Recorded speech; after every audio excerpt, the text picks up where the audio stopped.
छात्रों, आज हम लोग मेटलर्जी में लेक्चर 15 देखने जा रहे हैं। 15 पिछले क्लास में लेक्चर 14 में आपको बताया गया था बाबू मेरे, प्यूरिफिकेशन ऑफ मेटल माने धातुओं का शोधन की प्रक्रिया किन किन मेथड से किया जाता है उसको बताया गया था। तो पहले हम लोग तापीय मेथड देख रहे हैं, ठीक है ना। तो तापीय मेथड में पहला बाबू है दंड विलोदन प्रक्रिया, पोलिंग प्रोसेस, ठीक है ना। तो इस विधि द्वारा कॉपर एंड टिन एसेन का प्यूरिफिकेशन किया जाता है। इसमें स्वयं की ऑक्साइड की अशुद्धि होती है। जैसे मान लीजिए कॉपर ऑक्साइड है CU2O, ठीक है ना। इसकी अभिक्रिया हम लोग CH4 गैस से कराते हैं तो कॉपर हमको प्योर कॉपर मिलता है और CO2H2O वेपर के रूप में उड़ जाएगा। ऐसा ही SnO2 खुद का ऑक्साइड है, CH4 से कंबाइन करके SN गैस CO2 और H2O, ठीक है ना। इसमें क्या होता है, कंटेनर में मोल्टेन अवस्था में गलित अवस्था में धातु को लिया जाता है और इसके ऊपर चारकोल पाउडर की परत होती है ये। और ये जो देख रहे हैं आप डंटा पोल, ये ग्रीन वुड पोल, लकड़ी का हरा ग्रीन, ठीक है ना। कच्चा ग्रीन क्या है, ये लकड़ी है, पोल है, ठीक है ना।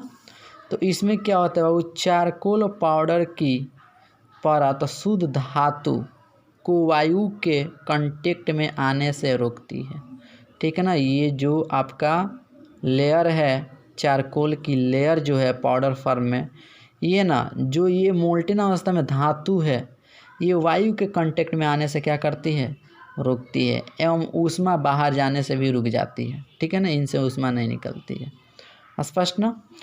तो ये होता है बाबू दंड विलोदन प्रक्रिया। दूसरा है बाबू इसमें द्रवण विधि, लिक्विएशन मेथड चाहे लिक्विफिकेशन मेथड। इस विधि का उपयोग कम गलनांक वाली धातुओं के लिए किया जाता है। जैसे कम गलनांक वाली धातु PB lead, SN tin, BI bismuth, antimony SB, clear ना।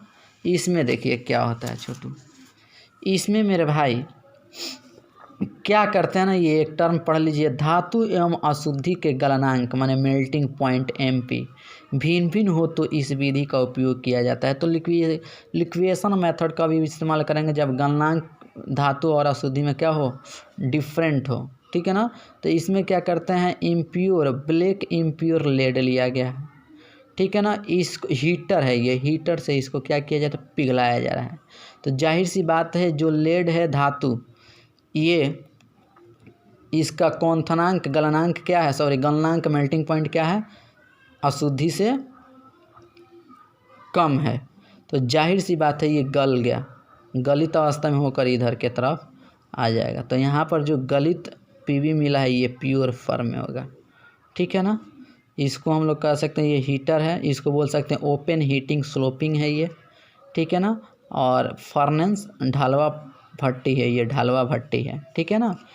ये ढालवा भट्टी, यहाँ पर जो इम्प्योरिटीज़ है सॉलिड फॉर्म में ये रुक जाएगी, ठीक है ना। इसमें स्पष्ट ही लिख दिया गया है मेरे भाई कि इस विधि में अशुद्ध धातु को उसके गलनांक माने मेल्टिंग पॉइंट से उच्च ताप पर ढालवा भट्टी गर्म किया जाता है, जिससे शुद्ध धातु पिघल कर नीचे आ जाती है एवं अशुद्धि ठोस अवस्था में अलग कर ली जाती है।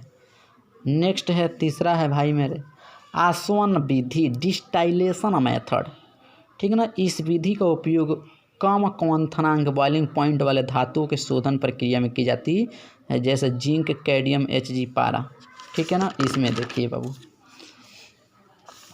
ये विधि धातु एवं अशुद्धि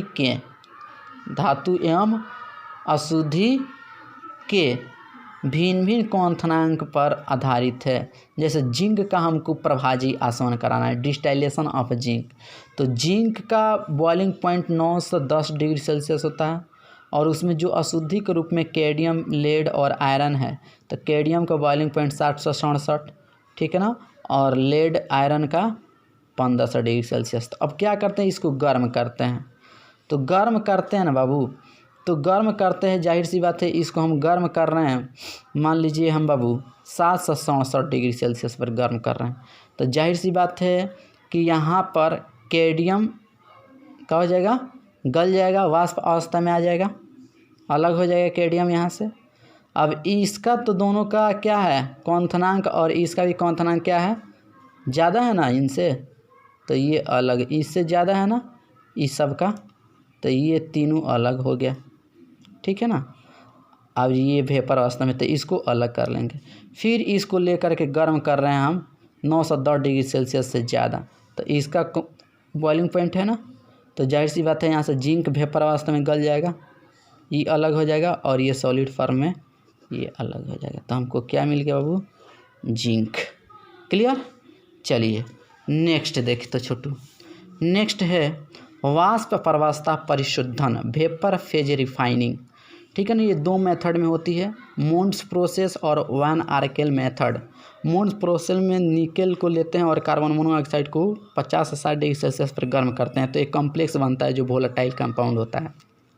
और इस कॉम्प्लेक्स कंपाउंड को हम लोग 200 से 230 डिग्री सेल्सियस पर गर्म करके निकेल को अलग कर लेते हैं, कार्बन मोनोऑक्साइड को अलग कर लेते हैं।